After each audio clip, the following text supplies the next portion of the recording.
Good afternoon. Welcome to our presentation this afternoon, English Learners in an MTSS Framework, Guidance for School Psychologists and School Counselors. Today this webinar is being presented through the Harrisburg office of the Pennsylvania Training and Technical Assistance Network. My name is Amy Smith, and I'm an educational consultant at the Patent Office in Malvern and past president of the National Association of School Psychologists. Our presentation today is the second in a series of 3 webinars, all topics related to working with students that are English learners. Our first presentation, offered last week on Thursday, September 27th, addressed federal and state policies, procedures, and resources regarding the education of English learners. The second presentation, today's presentation, is titled, What School Psychologists and School Counselors Need to Know About Progress Monitoring and Language Instruction Educational Program Effectiveness. Next Thursday, October 11th, our third webinar will be presented and will address culturally responsive practices and its impact on linguistic, academic, social, and emotional development of English learners. The third webinar will take place October 11th from 2 to 3:30 in the afternoon. All 3 of these webinars are being recorded and archived. These recordings and their accompanying training materials will be available to review or to use at your convenience. You'll be able to find them on our website, www.pattan.net, that's patent.net, in the very near future. So if you or any of your colleagues haven't been able to attend during the scheduled times, or if you'd like to review or share these presentations with others, you'll be able to do that. Providing services to students with cultural and language differences present very specific challenges to the school psychologists and school counselors that work with them. It's a constantly evolving field, and we're pleased to be able to offer continuing professional development in this area. Throughout our presentation today, you'll be able to ask questions for clarification by using the chat box feature. We will do our best to address questions as they come in. If you have questions following the presentation, on the last slide, you'll find an email address for you to use. Simply write out your question and send it to us using that email address, and the questions will be forwarded to our presenters today. So let me introduce the team that developed and will be presenting this afternoon. All 3 function as consultants to the Patent Office and work throughout the state in the area of English learners. We have Anna Sanz de la Peña, Francine Dutrasek, and Paula Zucker. Without further delay, let me turn today's webinar over to Francine.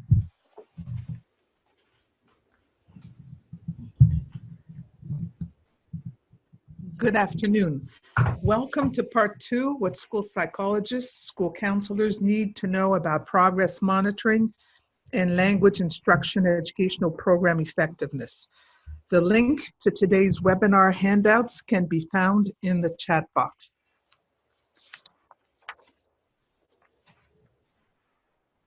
Patent's mission is to support the efforts and initiatives of the Bureau of Special Education and to build the capacity of local educational agencies to serve students who receive special education services. PDE is committed to the least restrictive environment. Their goal is for each child to ensure individualized education program teams begin with the general education setting with the use of supplementary aids and services before considering a more restrictive environment. In order to receive Act 48, you must attend all 3 webinars. Please contact Marcy Davis at mdavis@patent.net if you are participating as a group. You must connect to the webinar online in order to receive Act 48 credits and must also complete the SurveyMonkey that will be provided at the end of this webinar. Using only your phone to access the webinar will not be accepted. Again, participants must attend all 3 webinars in order to be awarded Act 48 credits and complete a SurveyMonkey for each date. A code to enter the SurveyMonkey will be provided at the end of each webinar. Here are today's outcomes. We will examine criteria of an effective language instruction educational program. We will explore relevant data that should be considered prior to referring English learners for special education evaluation.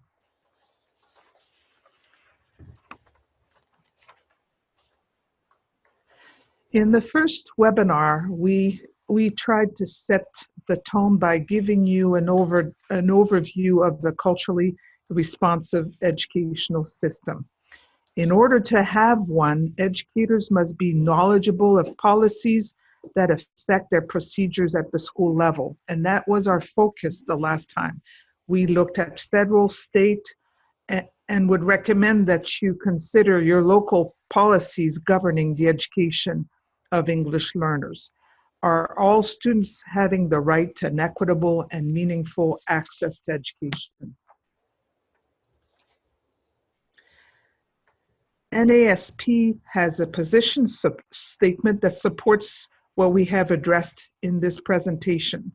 It focuses on the importance of supporting students with diverse backgrounds by using culturally and linguistically appropriate methods. It talks about the importance of communicating information with the family in their preferred language and mode of communication that best meets the student's needs. For those of you who are not part of the ESL world, what that means is that sometimes the family's preferred language is Spanish, but they may not be able to read it, have a high level of literacy, and may prefer a phone call rather than written documents. Finally, the importance of providing effective and comprehensive supports and services to help English learners succeed academically, socially, behaviorally, and emotionally. Again, to kind of frame our presentation, we wanted to talk about some misconceptions related to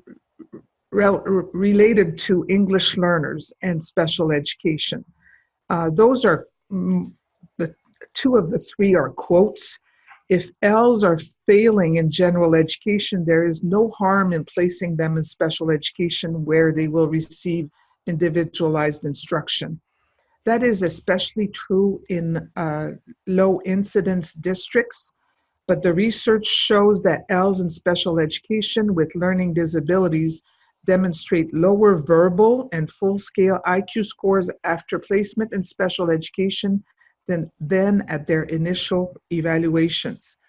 This means that even in special education, English learners in general do not receive the type of instruction they need due to the lack of ESL instructional methodology and other professional development for special education professionals. Misconception 2 and 3 are interrelated. Misconceptions 2, there is a 3-year rule before we can refer an EL for evaluation. And misconception number 3, we have to wait 5 to 7 years for ELLS to develop their English language skills before we can rule out language as a cause of the student's difficulty. These misconceptions stem from the erroneous belief that we must wait some time before we are able to assess in English. However, some English learners are in need of special education services as soon as they arrive. The delay would only exacerbate the learning needs of these students. A 4th misconception is as follows. Once the EL has an IEP, He or she does not need to have ESL or ELD instruction because the student is getting individualized instruction in a small group. This is obviously not meeting the requirements of Pennsylvania, where the disability does not trump. There used to be that term that used to be carried everywhere, trump the ESL. The two need to be in place in order to provide a good individualized instruction for that youngster. ESL and ELD is an intervention. So ELLs need to be in tier 2 or tier 3. Or tier 2 and tier 3, excuse me. English language development instruction needs to occur in tier 1, not in tier 2 and tier 3. Maybe as supplemental, but not as the first place. ESL is a content area, just like English language arts, math, science, etc. Chapter 4, 4.26 requires that all ELLs must have the opportunity to learn English and achieve academic standards.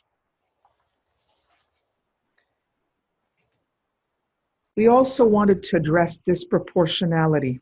Disproportionate representation refers to unequal proportions of culturally diverse students in special education programs and is often assessed by calculating specific special education category in comparison with their proportion of the total school-age population, or in reference to representation of a comparison group, most often white students. In Pennsylvania, as you probably know, English learners are disproportionately represented in special education and in gifted, talented programs. 1 out of 8 ELLs has an IEP and receives special education services. According to the Office for Civil Rights policy on schools' obligation toward national origin minority students and limited English proficiency, conducting compliance reviews regarding the issue of placement of LEP students into special education programs where there are indications that LEP students may be inappropriately placed in such programs, or where special education programs provided for LEP students do not address their lack of English proficiency. Because it's not addressing the lack of English proficiency, it then causes lack of opportunity to learn. We wanted to share with you a resource that may be helpful to you in determining what is, if your district has a disproportionality in special education for English learners. The Civil Rights Data Collection Database is a good starting point. So what you need to do is, I've highlighted in red in the left column, you would do a school and district search, and then ensure that you highlight the state. Obviously, it would be Pennsylvania. The data is a little bit older, as in it's not current as of 2018, but 2015. But it is, as I said earlier, a good starting point. So here's an example. We actually blocked the name of the school. It's a charter school, to be specific. But we wanted to show you how it can give you some information about the program. So if you look under the column, so here this school has 91% Hispanic, 5.7 Black, 2% Asian, and only 0.8 white, and 2 or more races, 0.4. Of that, of the school population is a total of 489, and out of that 489, 12.5 students are English learners or limited English proficient, like it was referred to in the old days.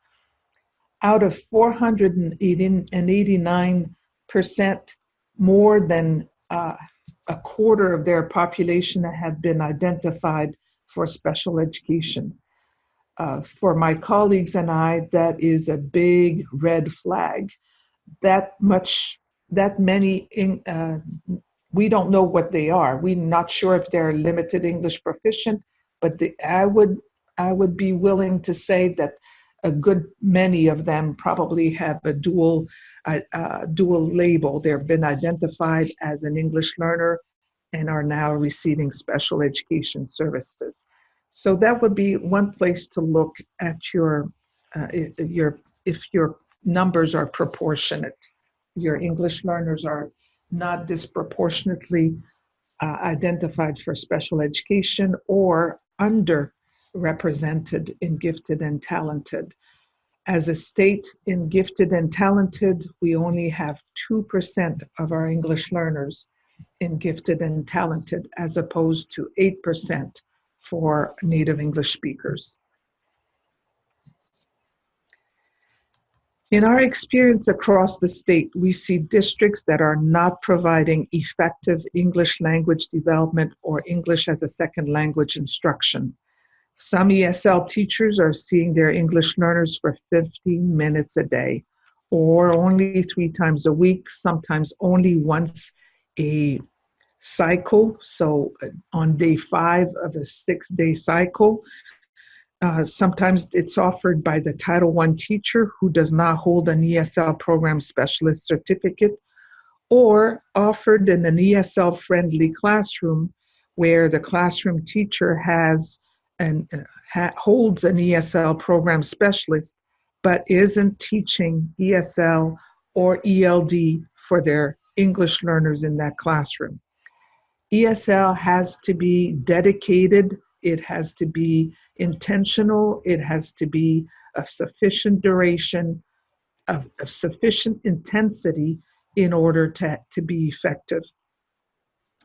These English learners are not provided an opportunity to learn that is effective for them. The other piece that I forgot to mention, it has to be of sufficient duration. 15 minutes if you're dealing with a pull-out program.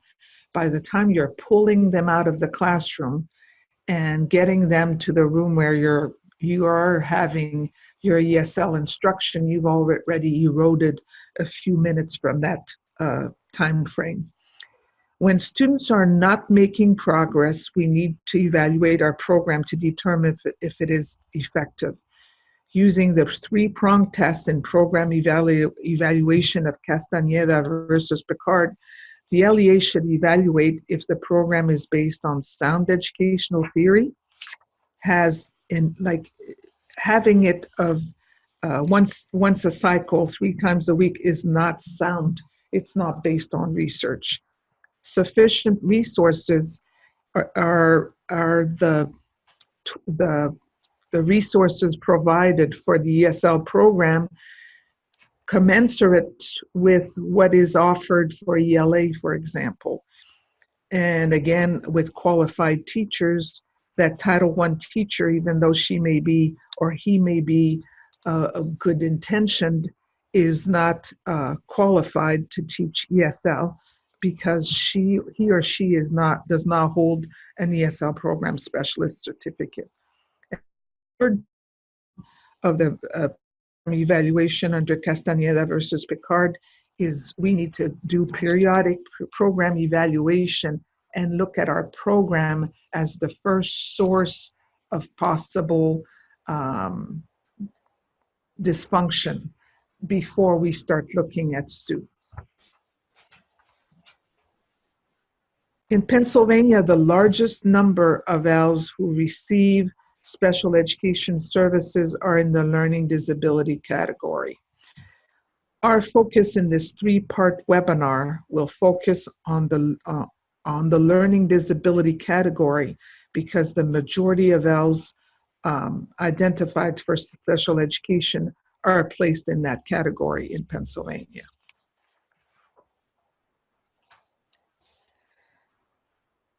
Oh, if I had a clear answer to that question, is it a language barrier or a learning disability?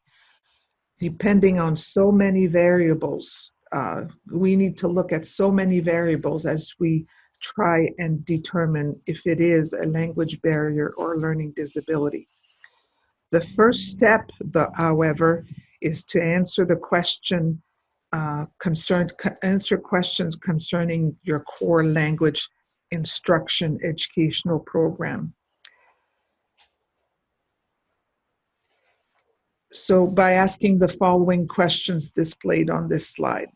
This has to do with policy and procedures and the communication of these policies and procedures to your faculty, to psychologists who make decisions related to instructional effectiveness.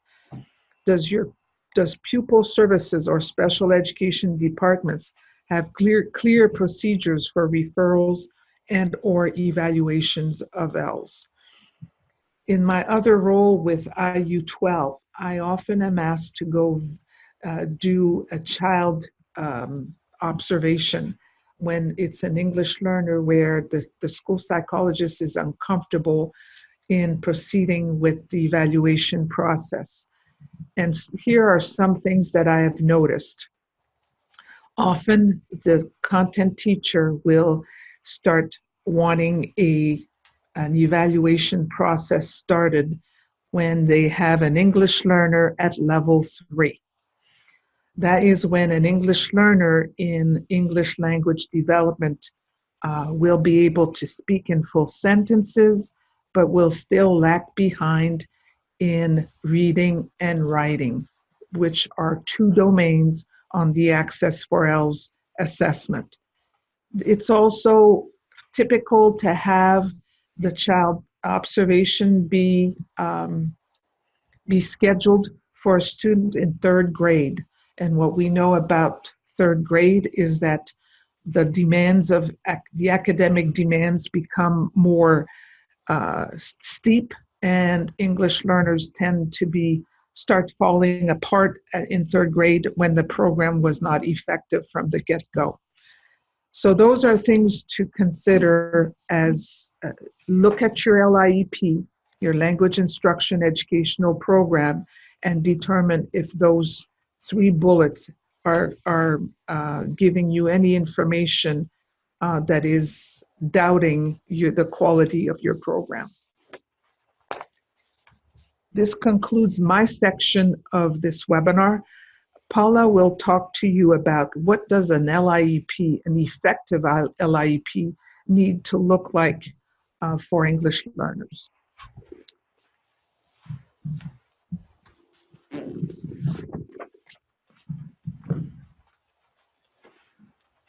Thank you, Francine.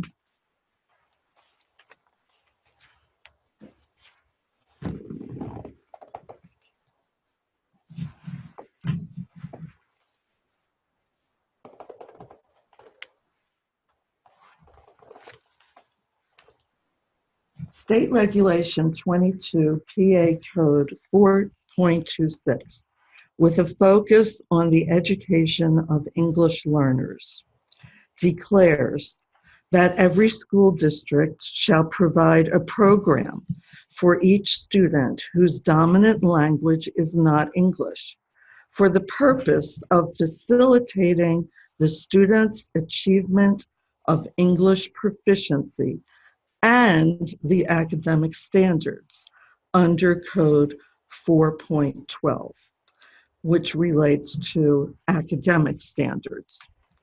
Programs under this section shall include appropriate bilingual, bicultural, or English as a second language instruction.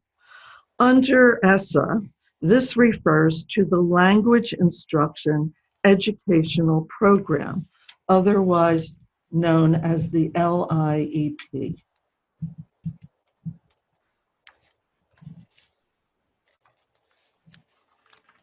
When we look at this slide, we note that this is just a model that illustrates the need for all teachers to support English learners. And the key word here is all. It is based on an English learner receiving 1 hour of English language development or ESL instruction in a typical 8-period school day.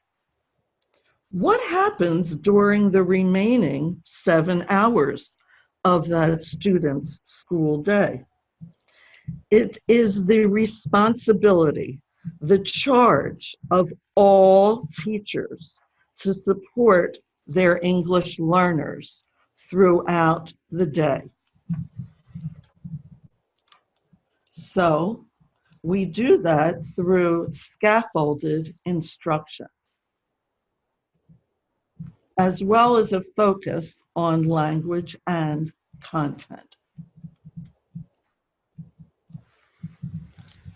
Here you can see the core LIEP requirements chart, which is included as a handout for you today.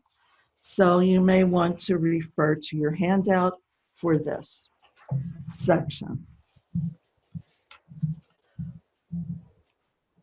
This chart provides us with the basic requirements for a core language instruction educational program.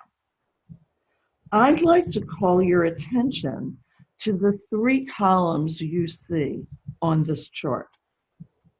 The first column addresses requirements based on federal and state policies. The middle column are citations from legal court cases and federal policies that will be used for compliance purposes. The final column refers to program implementation. What needs to be in place to secure a compliant core LIEP?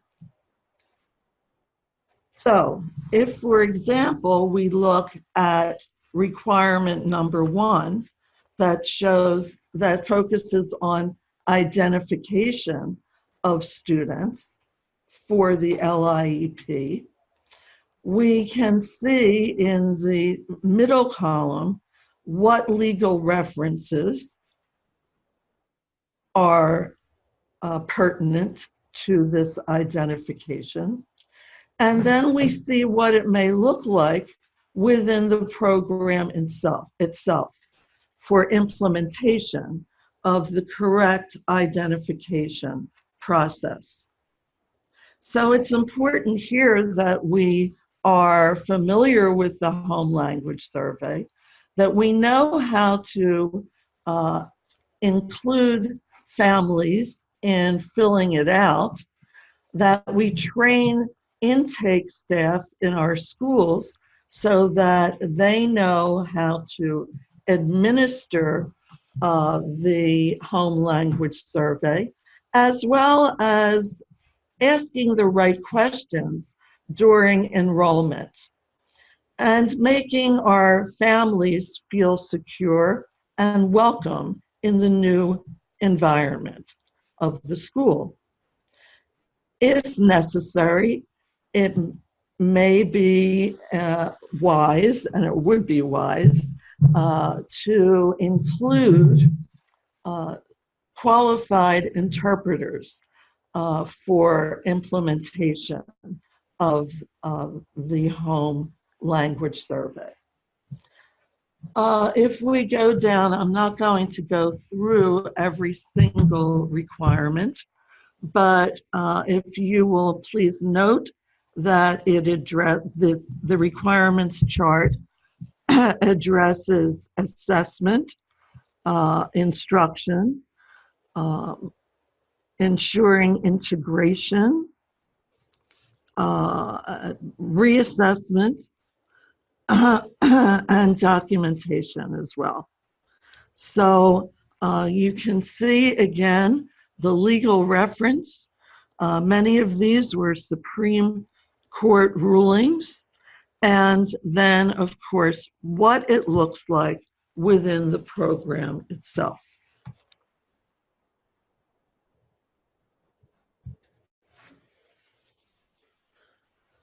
So when we look at program description, we need to find out from the program coordinator or director what the structure is of the particular LIEP. How are ELLS, English learners, clustered in classrooms? What does their daily instruction look like? And we need to ensure that that daily instruction is of sufficient intensity and duration, and it's based on the English language proficiency level of the English learner. We need to look at the types of models that are being used, and they may be push in, they may be pull out programs, and this depends on the population of ELLS in the schools and school districts, or LEAs. And we also must make sure that we consult the BEC on educating English learners for greater details.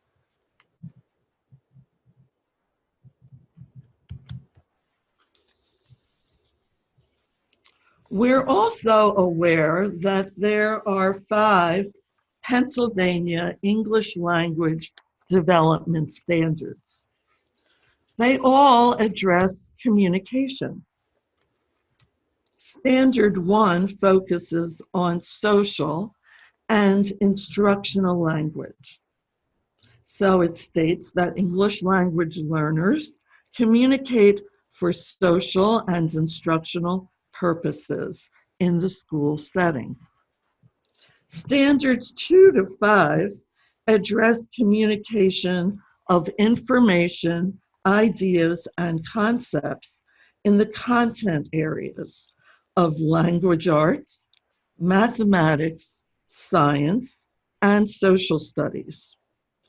All teachers must be aware of these standards for English learners, as well as the PA core standards.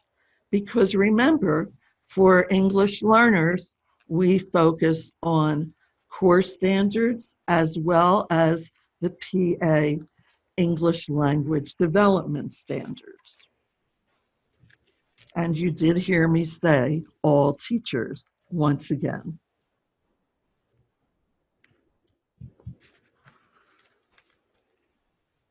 This is another handout that you have been given. And you have been given the WIDA performance definitions. You have the speaking and writing performance definitions. And on the next slide, you will see the listening and reading performance definitions. When teaching English learners, it is important to note that the quantity and linguistic complexity of speaking and writing will be dependent on the English language proficiency level of the student. Teachers must familiarize themselves with the WIDA performance definitions in order to understand what ELLS English learners know and are able to do at each level of English language proficiency. The performance definitions, as I mentioned a few minutes ago, are categorized into those 2 sets: the productive domains of speaking and writing, which you see here, and the receptive domains of listening and reading, which we'll find on the next slide. So, for example, as students move, if we look at level 3, and please note that this is for grades kindergarten through grade 12.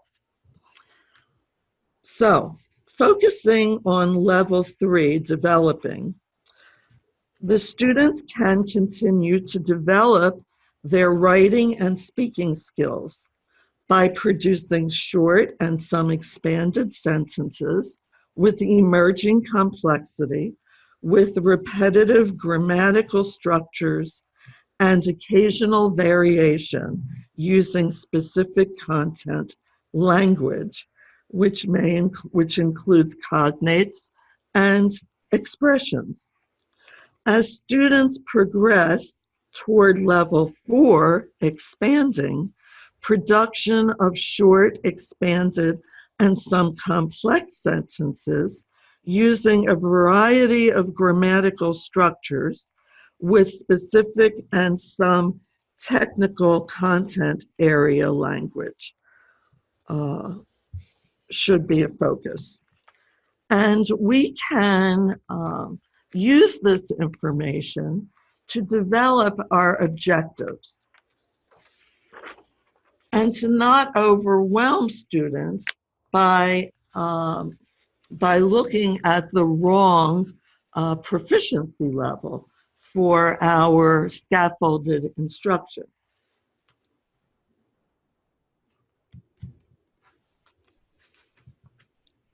So as I stated earlier, WIDA performance definitions provide us with definitions of what ELLS know and are able to do at their level, at their individual level of English language proficiency.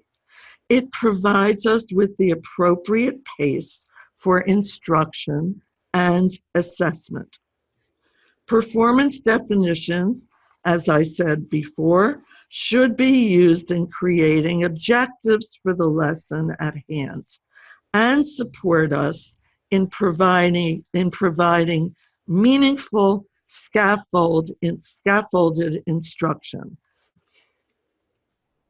Again, as stated in the last slide, teachers must familiarize themselves with these WIDA performance definitions in order to understand what ELLS know and are able to do at each level of English language proficiency.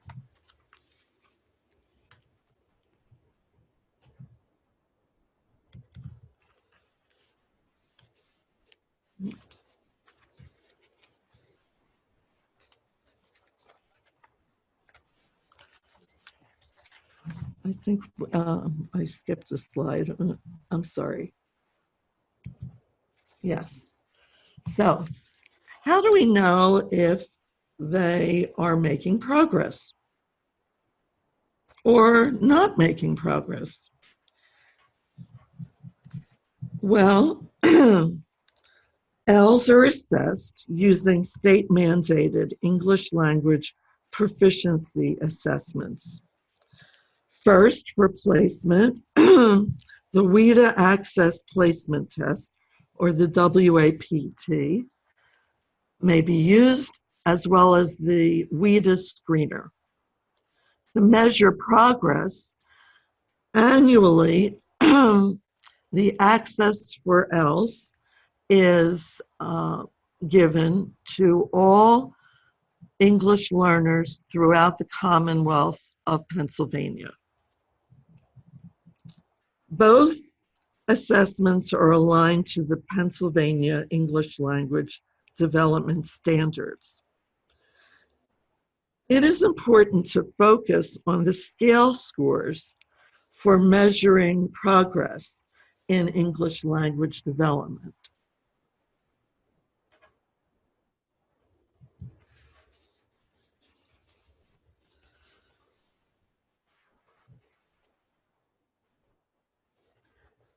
The purpose of the Access for ELLS, the annual assessment to measure progress in English language proficiency, this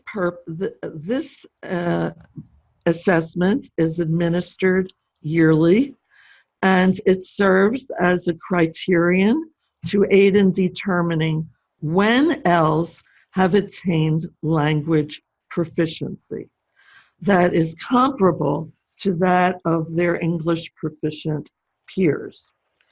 And this school year, excuse me, the access exam will be administered from January 8th, the testing window is January 8th, 2019 to February 22nd, 2019.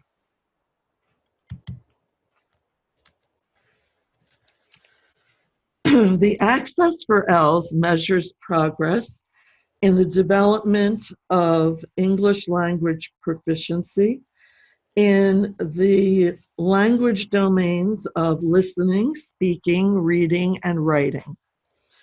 And the 5 proficiency levels are entering, emerging, developing, expanding, and bridging.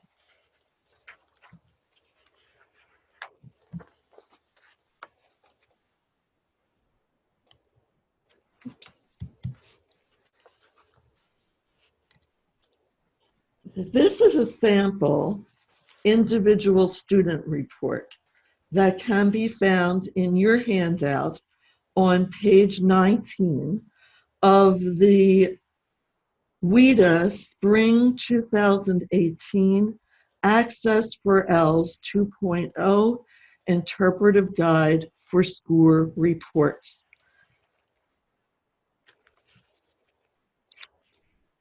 As you can see here, you can see the language domains of listening, speaking, reading, and writing. There are also oral language scores that combine listening and speaking, 50% for each.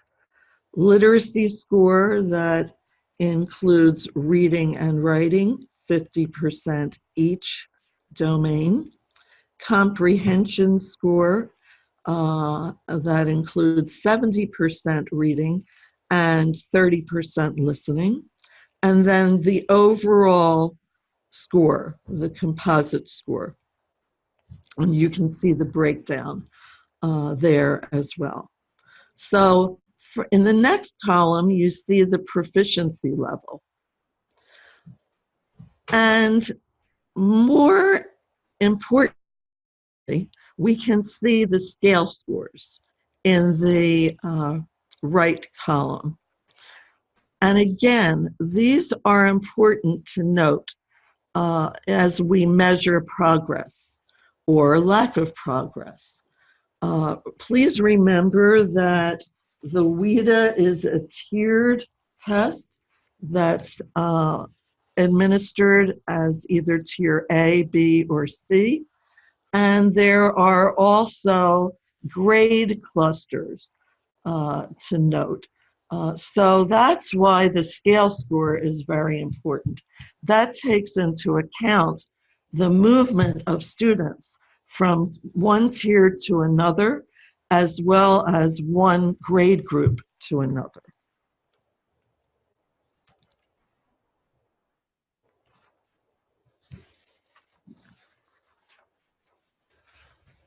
There are other factors to consider. As with all assessments, access for ELLS scores is just one of multiple criteria that must be used in educational decision-making. It is important, excuse me, to consider the linguistic, emotional, and cultural backgrounds of our students. What degree of trauma may the student be experiencing that impacts learning? What is the family background? Are we comparing English learners to same peers? If we don't connect the dots to create a complete ecology of the student, we won't have a clear picture of the real progress that the student is making. So remember that the access is just one criterion that should be used.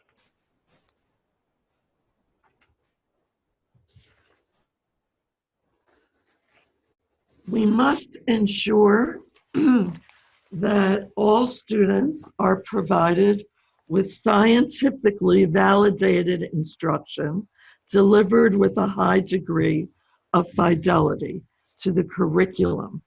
And thus, all children are provided with an equal opportunity to learn. Is the program culturally responsive?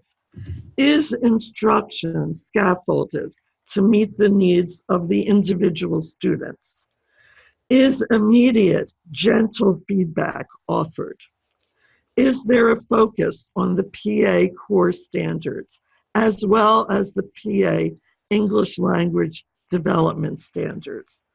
Are there language objectives in all lessons? Is oral language development a key component during instruction? I'd like to thank you so much for your attention, and I'd like to introduce Ana Sainz de la Peña. Ana? Thank you, Paula. Now you can get your drink of water. Terrible.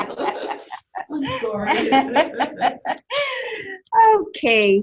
Well, Paula and Francine have actually presented, in a very organized way, what are the important factors that we need to be looking at in addition to some of the information that we get when students are referred for evaluation.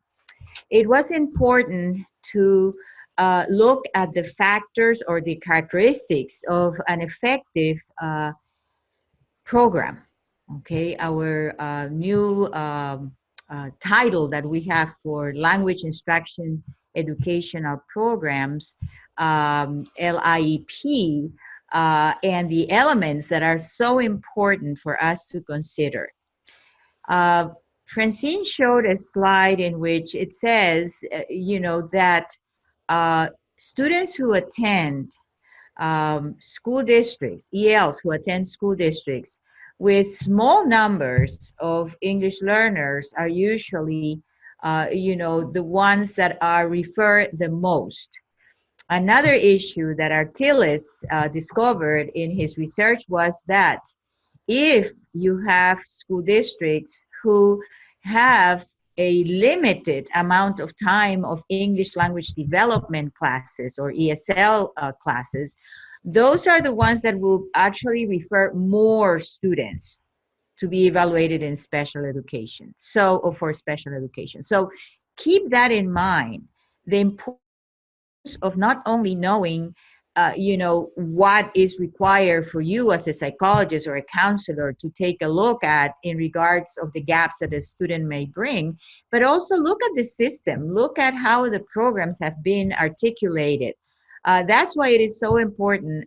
In one of the slides that Paula showed, have you ever shadowed an EL when you, or an EL that has been referred to you for evaluation? You're going to really discover, important features of that program. So that the number one strategy is please shadow those students before you jump into conclusions about the information that they are providing you.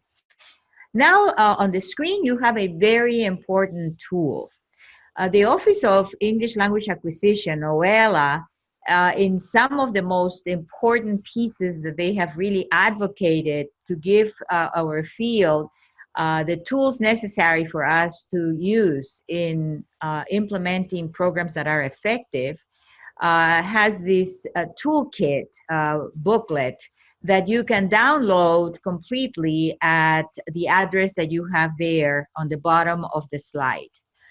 The one that we are going to be addressing, the chapter that we are going to be addressing will be chapter 6, which actually focuses on, so what do we do when we have ELs who have been referred or have IEPs, and how do we navigate what is available for us to support them if they already have an IEP, or what do we need to know before we evaluate these students. So my advice to you is to really go to that webpage, the OELA webpage, and download the whole booklet, because it has wonderful, wonderful, up-to-date information.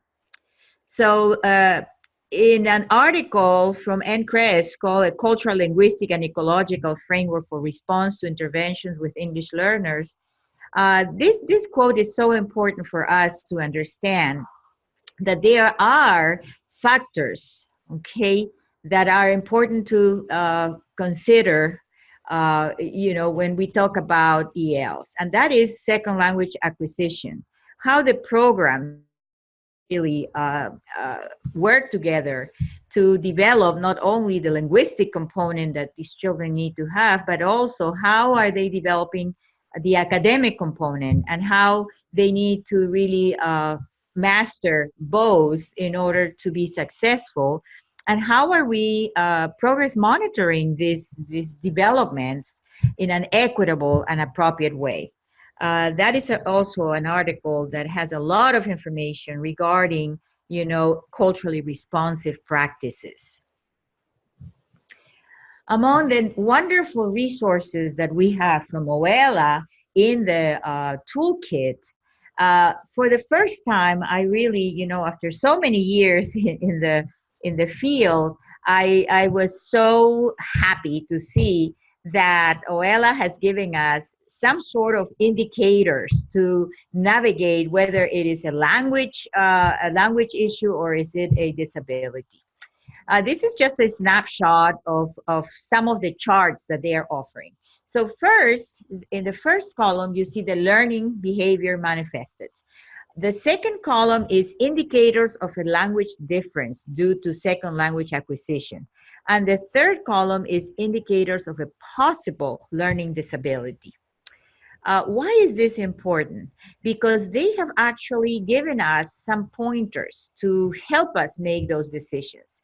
Like the first chart that you see on your screen actually is looking at oral comprehension, listening, right? So if we take a look at just, one piece, like the first line that we have, it says student does not respond to verbal directions. All right, so you see that is a behavior manifested. The EL is actually not responding when you say, take off your coat, go to the closet, hang it up, get your package of readings for today, and sit down. So many, verbal directions, and he's not responding to that. Okay, so some of the indicators of a language difference due to second language acquisition might be student lacks understanding of vocabulary in English, but demonstrates understanding in L1. So if you give all of these directions of take off your coat, hang it in the closet, leave your school bag there, pick up your packet and sit down for reading, if you say it in English, he's not really responding, but then your aide who speaks Spanish will actually give the directions in Spanish and the student complies. Okay, so that is really, looking at those two issues. Is it really the lack of comprehension, of moving ahead with directions, or is it that he doesn't understand the language that I am using to give those directions? Now, an indicator of a possible learning disability will be that even with the supports of first language, the student is not able to perform the tasks that are, common for that age and that group of students to perform independently. Okay, so you see there, it's a student consistently demonstrates confusion when given verbal directions in L1 and L2. So that means in English and in the language that the student is proficient. Maybe due to processing deficit or low cognition. So you see the difference there of considering the fact that it's a language barrier in the column in the middle, and it might be a disability if you look at the column, the last column on the right. So that one is just a snapshot of what you're going to find in that valuable guide to help you tease out what is it. Now, this one is in speaking, in oral fluency. the same way, the learning behavior, the indicator of language difference due to second language acquisition, and the indicator of a possible learning disability. Let's look at the first one again. Student lacks verbal fluency, pauses, hesitates, omits words. Okay, it's the student that actually wants to express an idea or a need and actually cannot express the whole idea. It's when you have students that will come to you and try to really tell you something that they like from the story that you just read, and will actually say some things that are not related maybe to that theme that you are talking. Maybe instead of saying I like the puppies in the story, maybe he will say I like perritos, doggy, dog in book, in page, or whatever words they might be saying instead of a full sentence. Okay, so it says there some of the indicators will be student lacks vocabulary, sentence structure, and or self-confidence. That is the language barrier right there. He might try to say something, but sometimes if the teacher will go, what are you saying? I don't understand. What? Then that would be a problem, because then, that self-confidence will not be there. Now, a possible learning disability will be, that speech is incomprehensible in L1 and L2. That means that if you have somebody that can help you, with that first language, the student is not able to put together an idea, even in native language. So you see that those differences that we have there.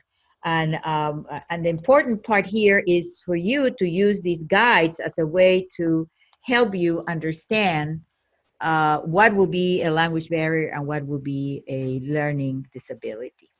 They also have another chart with phonemic awareness for reading.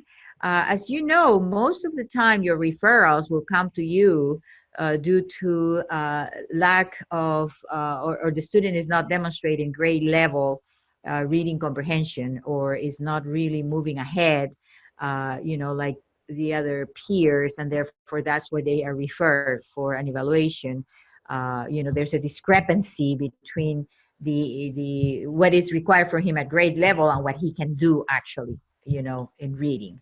So this is a very good way to really understand that in many instances, it is not that the student cannot perform, with the identification of these phonemes or these sounds in English, but that is due to really trying to understand that in many languages, we do not have the same phonemes or sounds that we have in English.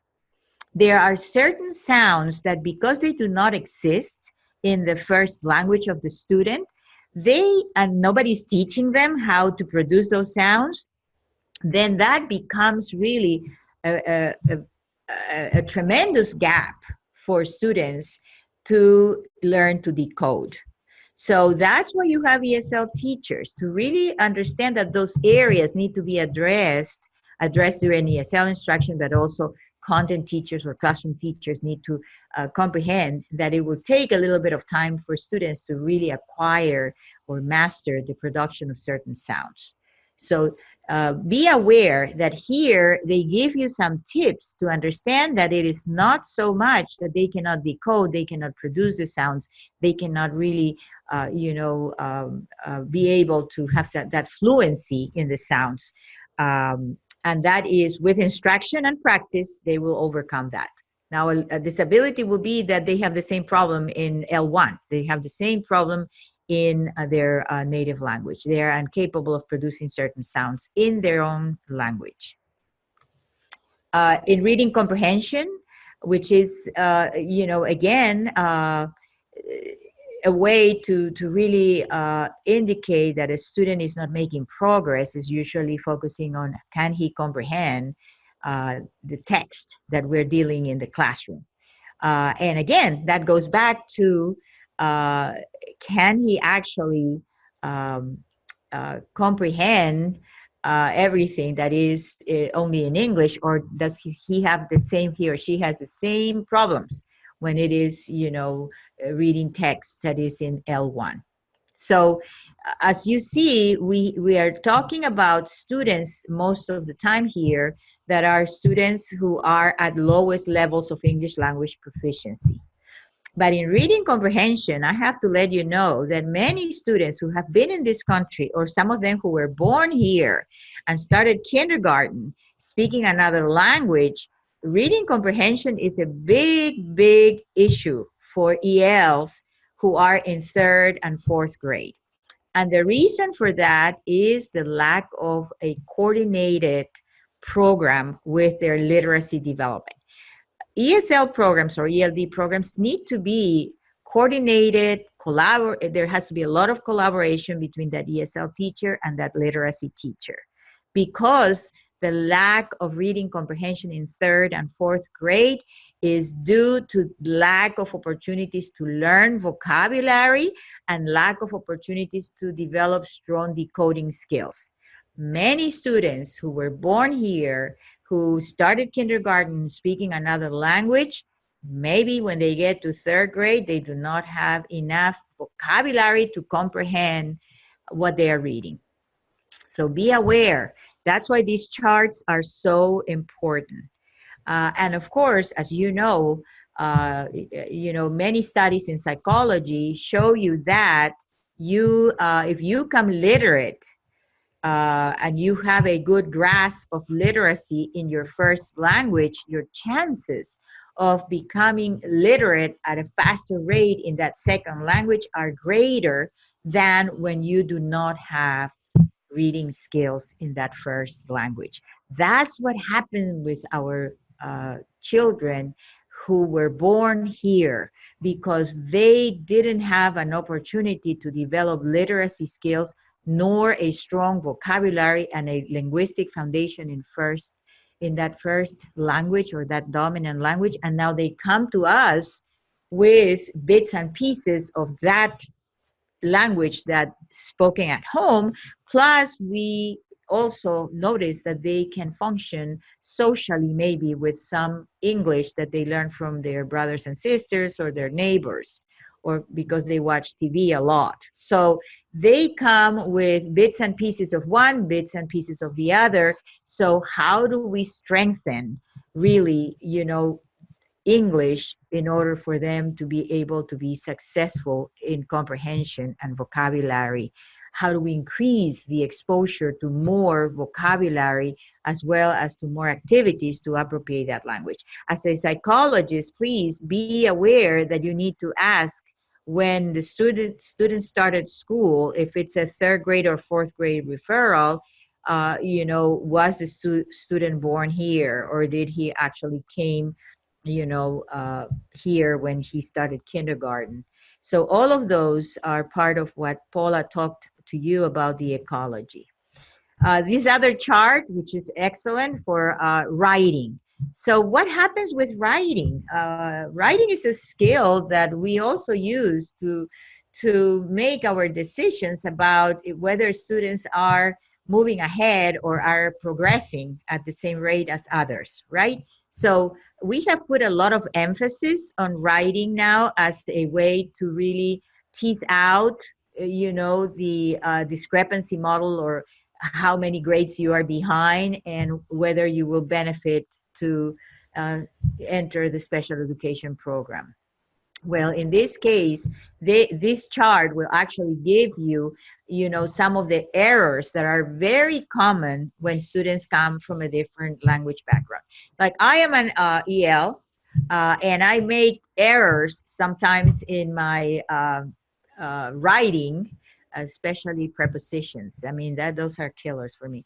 I make errors, and that you will never, like a native speaker will never make, because of understanding that this is the right preposition here. So those are the kinds of things that might be considered when you are dealing with writing as an indicator in this. Spelling is another, component of comparison in these charts.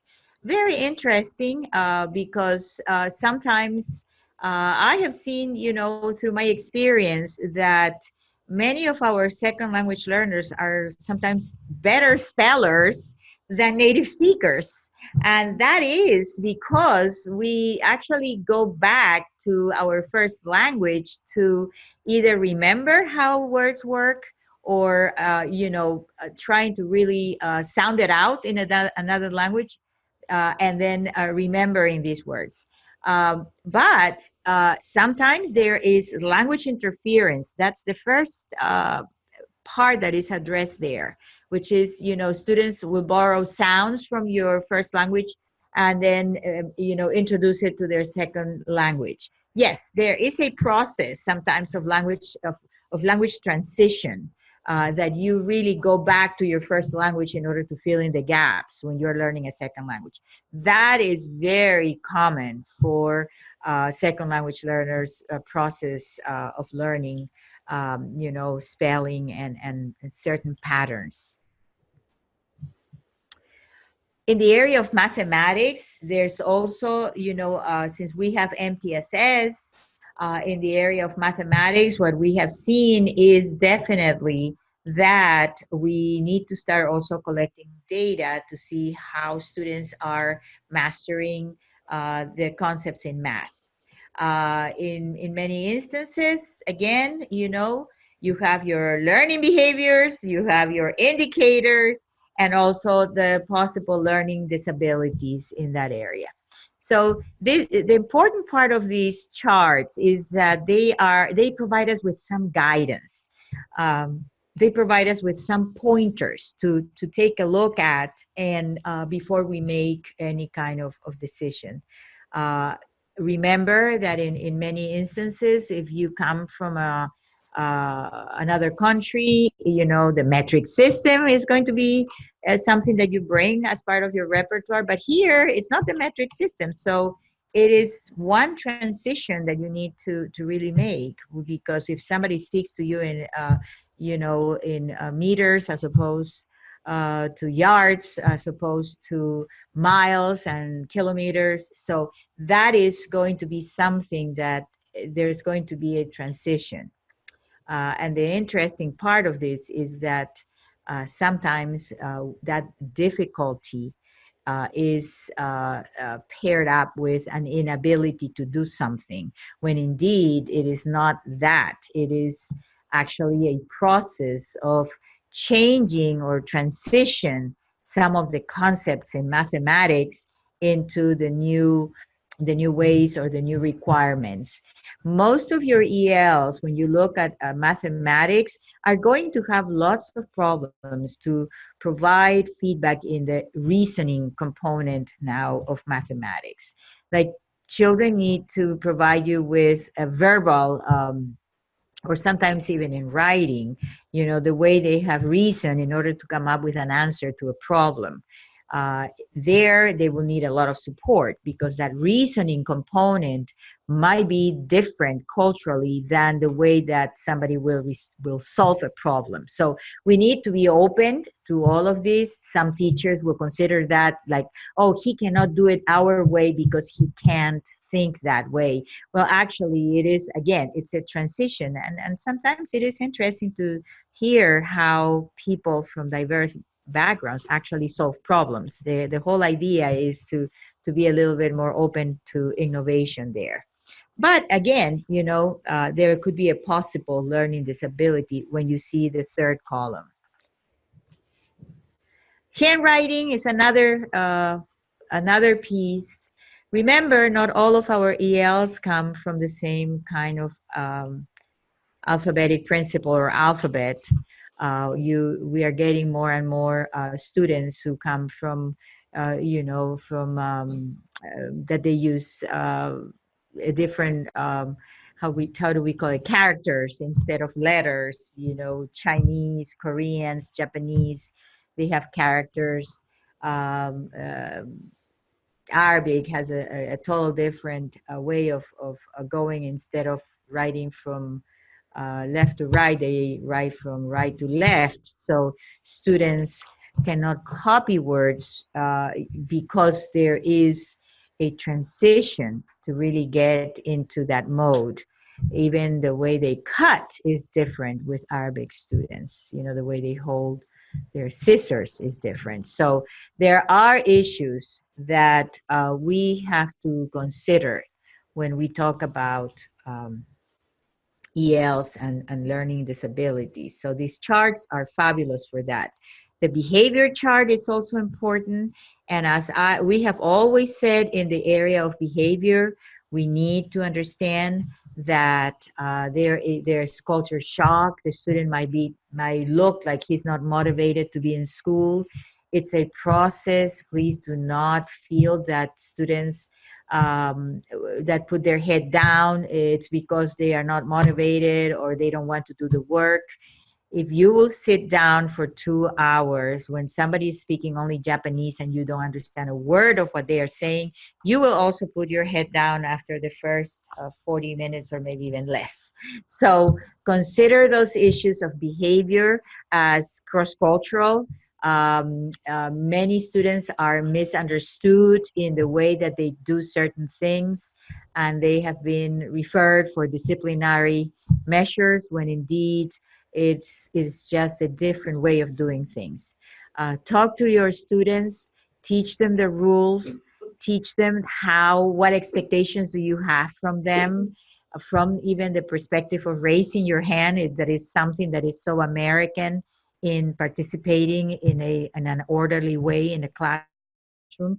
There, in many places, there's no raise your hand to give an answer. So, you know, you need to be aware that there are many cultural differences that will actually interfere with that behavior component. Okay, so this is important because we have, as you see, now we have a tool. Now we have something that is going to actually help us to make some of our decisions. But now there's also, you know, another area that really calls for that misidentification of ELs in special ed. Assessment is one piece that is so important, that we collect evidence in order to make decisions. One piece that is important is the first point there is that inadequate or inappropriate psychoeducational assessment practices. So what are you using to actually collect evidence that the student might have a learning disability? Question the assessments from the perspective that in many instances we use assessments to compare students who are ELs with non-ELs when the assessments have been normed for native speakers. So always question that. Instruction, effective instruction, again, how is the program developed? Many people have never had the charge of acquiring a second language to either, you know, interact with others or be in a school and be assessed academically in that language.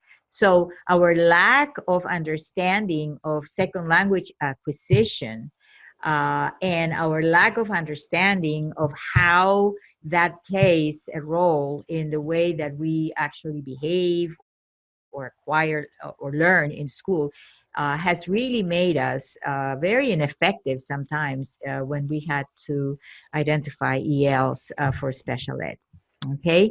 Again, we said before there should be a handbook in every school district that has spelled out in black and white what is the procedure to identify English learners in special ed.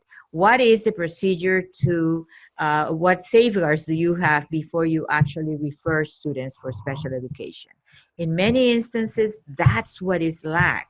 Therefore, many people just go by, oh, we had a supervisor that said that this was appropriate to do. Then the supervisor leaves, comes another supervisor, and there's nothing in writing that says these were our practices. So you're a new person. How do you want to change them, improve them? But in many instances, it's always word of mouth. Okay, and there's also limited training that is part of what we have as a challenge here in Pennsylvania.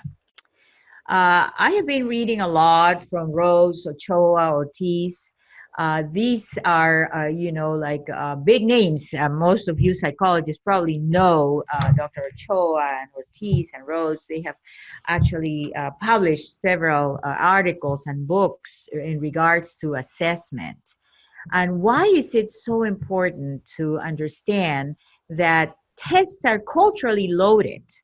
That is actually, you know, something that we need to understand. Whatever test you're using, it's going to have that cultural component of whether the right answer is culturally appropriate or not. Okay, the tests are also very much linguistically loaded. They require a certain, you know, level of ability with language to be able to come up with a good score, to say. And we need to be looking at those dimensions of whatever assessment you're using to assess students or to evaluate students for special education. So even if it's a non-verbal test, that which I have been, you know, told, oh, but we use a non-verbal test. Even that non-verbal test is still culturally loaded. Okay, so it's not just the linguistic component that we pay so much attention, but it is also the cultural component of these assessments. So Rose, Ochoa, and Ortiz in 2005 really gave us an idea that in order to implement a test that is going to be reliable and valid, we need to be trained in how to actually look at those components that are really, you know, part of this evaluation. Are we looking at the components of the linguistic component of the test, but also are we looking at the cultural component of the test? Okay. Now, the other piece is that some people think that the key is to have a bilingual psychologist. And the bottom part is, yes, it is good to have a bilingual psychologist that speaks the language, but it's not the only requirement. I would say it's too simple to just say we're going to match the language. That bilingual psychologist also needs to understand second language acquisition, understand all of the other components that need to be part of this decision. So speaking the language of the student helps, but it is not the only thing that we need to be looking at. Okay, and again, the same authors actually say, it says that we have to still look at different ways to be equitable in that assessment, right? So it is good to have somebody that understands the language of the student and the culture of the student, but also somebody that can actually, you know, look at that balance of that test and being very competent to be able to make, you know, to provide information about how that test is really a good tool for that student. Okay, Flanagan now and Ortiz also in 2007 talked about that it is not as easy as to just use one or two tests, that we need to actually collect more evidence. And they also say something about bilingual assessments.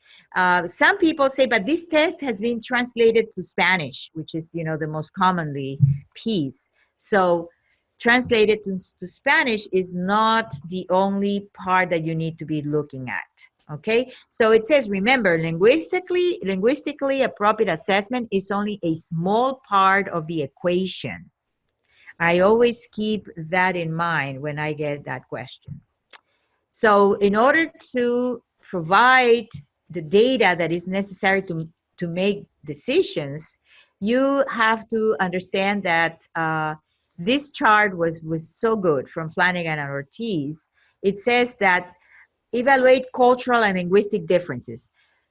Large differences equal more adverse effect on performance. Okay, evaluate inhibiting factors. Many inhibiting factors, more adverse effect on performance. Evaluate non-discriminatory data. Is child capable of learning normally if given the chance?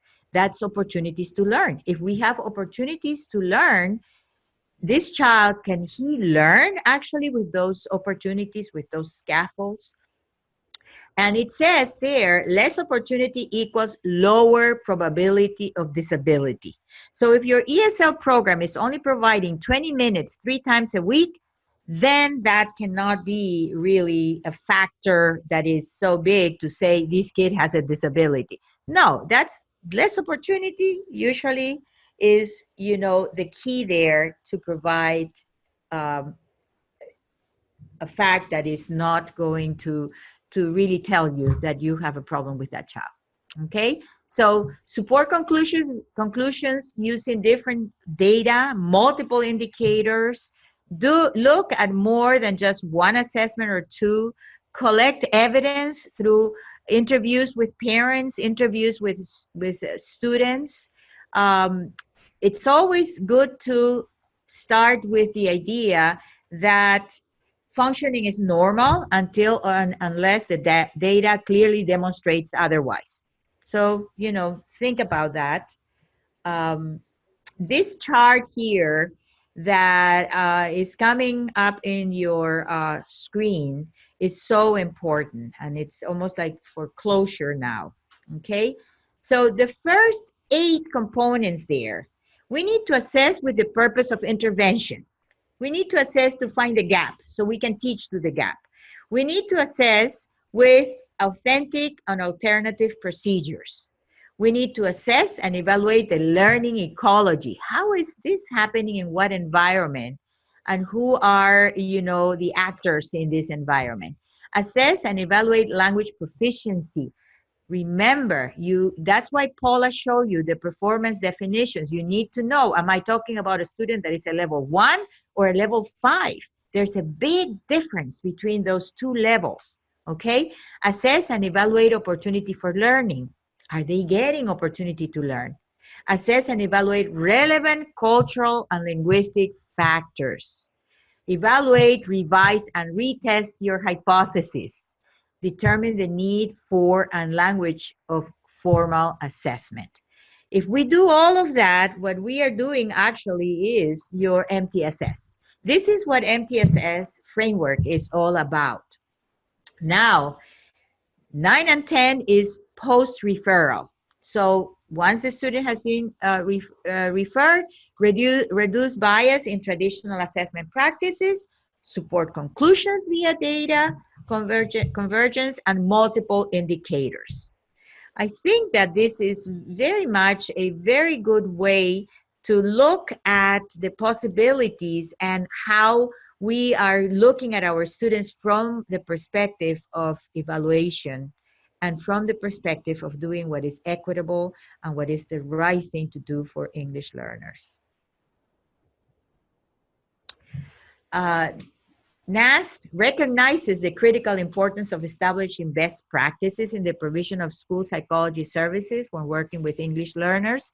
So we actually talked a little bit here about using culturally linguistically appropriate methods. So even there, the advocacy that NASP has for English learners is very evident, that we have to actually look for the best ways to find out whether a student really needs to be evaluated and placed in special education. I like the way that it says provision of effective and comprehensive supports and services to help these students succeed in all domains, academically, socially, behaviorally, and emotionally. So this is also very important. And NASP is telling us we also have these Q&A. If you want to go in our patent website, you can find some of these same things addressed.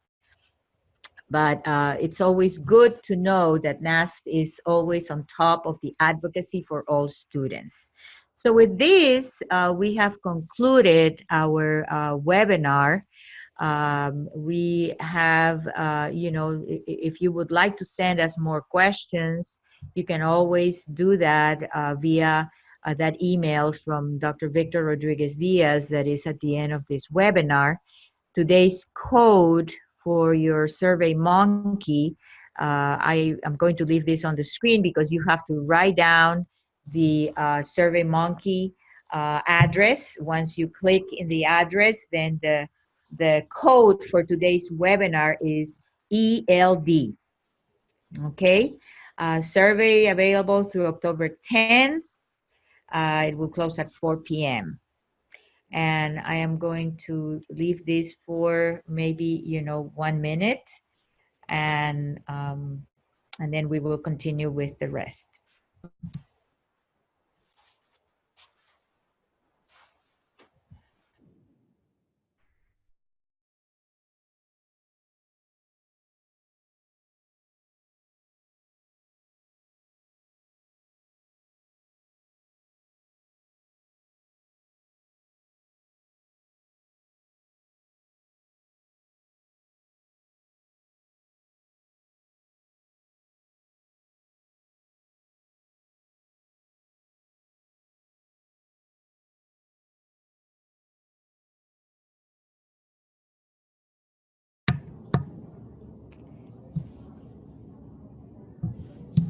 Okay, we're back. We also have a list of resources. My advice to you is to look at the resources. We are always very careful in really citing, work that is current and research that is current. We have actually, several pages of resources, I think 3 or 4. Some from PDE, others from the Office of English Language Acquisition. From our own patent website, we have, some other webinars that we have offered, not so much in relation to, psychologists, but for ESL teachers, if you would like to let them know, we have, resources for them too. We have a new web page, so we are really trying to navigate this well. We are also in the process of learning how to use our new web page, but we are citing here places where you can go to find more information. WIDA is an excellent page to always look for if you want to learn more about scale scores, and if you want to learn more about how our tests have been, presented, or some of the interpretive guide for score reports. You can always go there. They update that every year, with the new scores.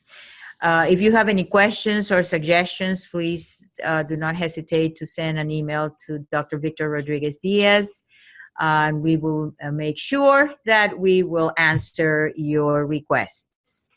You have been very good audience, so thank you very much, and we wait for you next week, Thursday at the same time.